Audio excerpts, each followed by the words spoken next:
Hey guys, welcome back. I'm Laura Wilkie with Down Home with Lemon Pie, and this is 7 things I don't buy.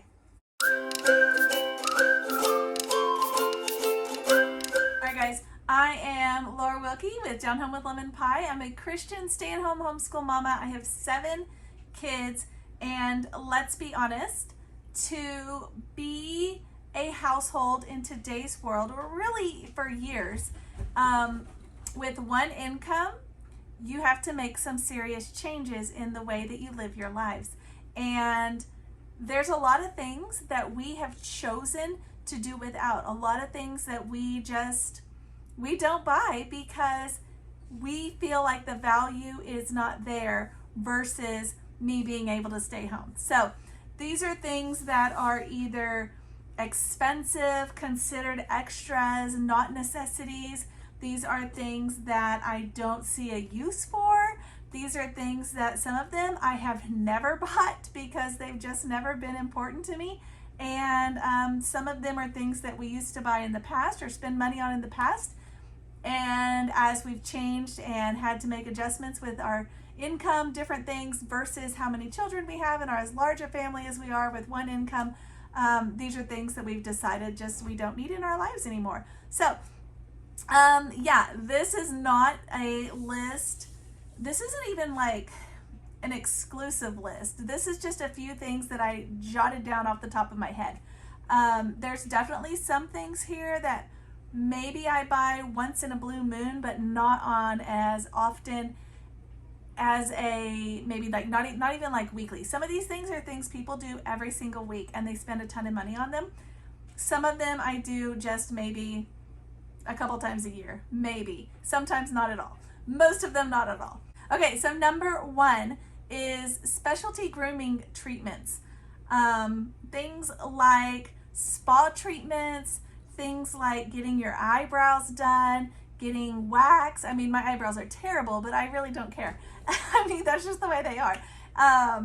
Getting a facial, getting massages, getting your nails done, getting even fancy haircuts, even really any haircuts. I cannot even tell you the last time that I actually went somewhere and had my hair cut by a professional.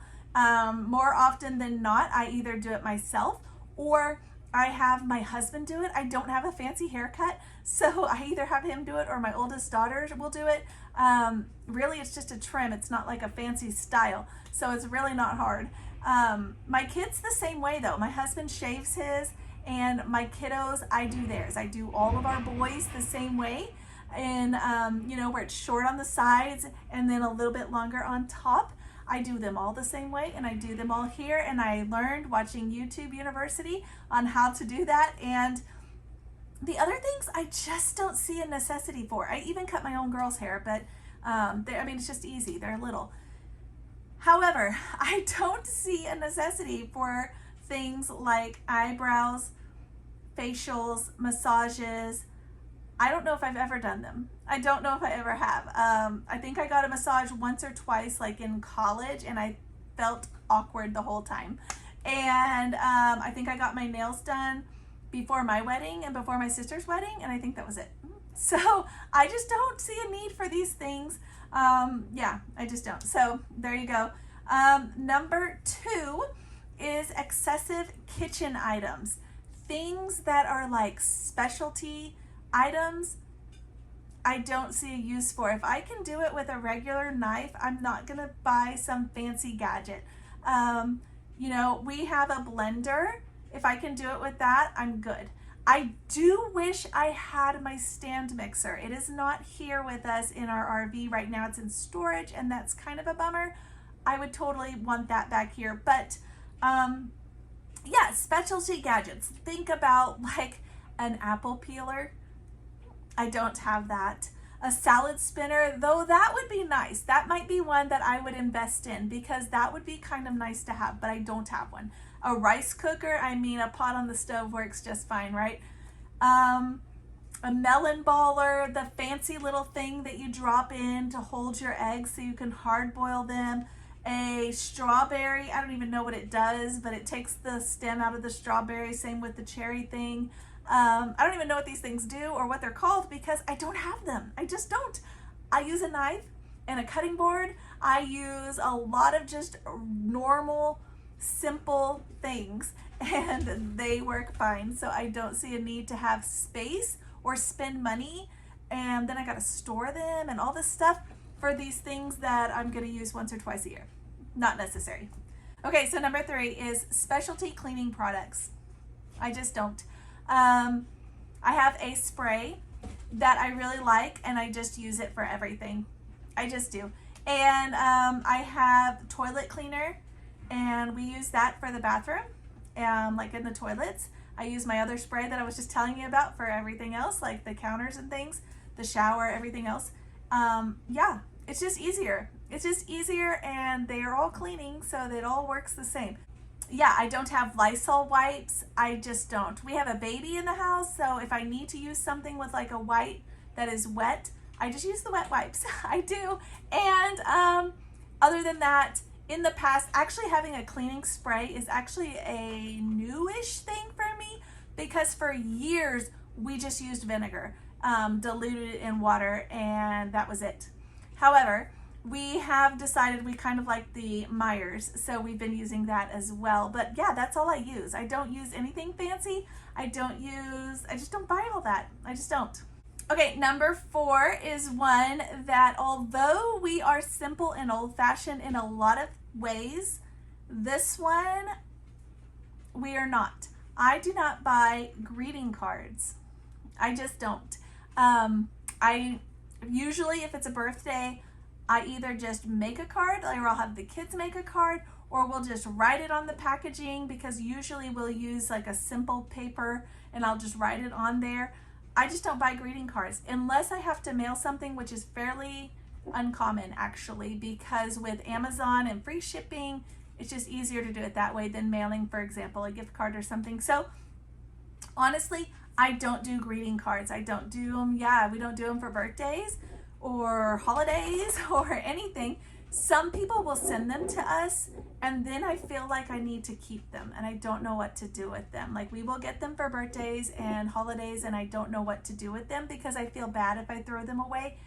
And if I keep them, then I'm like, where am I gonna put these? And when are we ever gonna go back and look at them? I used to keep them forever. And years ago, my husband stopped me and said, can we just trash this random box of all these cards? He said, you are never going to sit down and just go through all the cards and they all say the same thing. Happy birthday, love, whoever. He said, you're never going to do that. Can we just trash them? And honestly, the first time he opened a card that he got from someone and read it and then trashed it, I thought, what are you doing? And he explained, he really brought me back to reality and said, when am I ever going to look at that again? And I thought, you know what, you're right. Why are we saving all of these cards? So greeting cards, although sweet and sentimental and old-fashioned, we do not keep them. We do not buy them. Okay, number 5 is paper towels. We rarely buy paper towels. Often, I just use a regular towel. I have towels that I have available for if there's a spill, and I will use a regular towel and then wash it for pretty much anything. I don't even know what I would use a paper towel for. I do have them, but it takes us so long to go through them because we do not use them for very much. For example, I might use them to cover something in the microwave that might splatter, like spaghetti sauce or something. I might use it to line a plate before I put bacon on it, something like that. I might use it to clean the stove when it has like little crumbs and things to kind of collect all that stuff. But it takes us forever to use a roll, so it's not uncommon for me not to have them. Okay, number 6, name brand clothing. We just don't. We just don't. If it happens to be at a thrift store and it happens to be cute and it happens to have a name brand, I might own it. But as far as going to a specific store to buy a specific thing by a specific brand, no, we don't do that. For the most part, we shop primarily at Walmart. In fact, where we live now, there's not even a lot of options to shop near us. So pretty much the only option is Walmart or thrift stores, and I am loving it because there's so many cute things I'm finding at the thrift stores for like almost free, guys. It's crazy how cheap they are. So I actually prefer that. And I don't have to search through, and there's so many more options because yes, there's only one of each thing. So you may find something you like and it's not your size. Yeah, but there's so many things to choose from. Does that make sense? So it's just so much better. So I just love it. I do it for me, I do it for all my kids. Walmart or thrift stores, that's pretty much where we're shopping. Okay, the next one is number 7, and it is photography. When I talk about photography, I'm talking like either a studio or even hiring somebody who does photography. Don't get me wrong. I love photographers who take awesome photos. We've used photographers for special things in the past. Once in a while, especially when we only had a couple kids and could really afford it, we would go get family pictures done. And yeah, we would have, we'd spend the $50 or $100 or whatever it was, and they'd give us a little disc of all of our CDs, and we loved that. However, as time went on, we had more kids, less money, and phones and cameras got better. So as we had a bigger family and less money, the photography equipment that we had access to got better. So we actually just do them ourselves. And used to, I would take the kids out every 6 months, all of them. We would do individuals and groups. I would take them myself and they would turn out great. Now I haven't done it in a while and I need to get on it. In fact, I was just telling my husband I wanted to do fall pictures this year. But when I say that, it's literally me organizing the outfits, us getting all the kids together, going out someplace that we've already kind of decided, and setting them up and taking pictures with bribing with candy and things. It's just us. And we might have a tripod, even your phone has the little timer option so you can set it up and then you've got like 10 seconds to get in your spot. Yeah, that's what we do. And we've done that for years. We've even done it every single year for our Christmas card. So it's just what we do. I do send out a Christmas card, or I try to most years. Some years I don't, but usually I try to send a Christmas card. So talking about greeting cards, I do that. That's like the one thing I do, I guess, as far as cards go. This is Mother Culture Monday. I hope you guys are enjoying your Monday, and tune in to the playlist linked below if you want to see all the videos that you've missed from Mother Culture Monday. Tune in on Friday, and I will see you guys next time.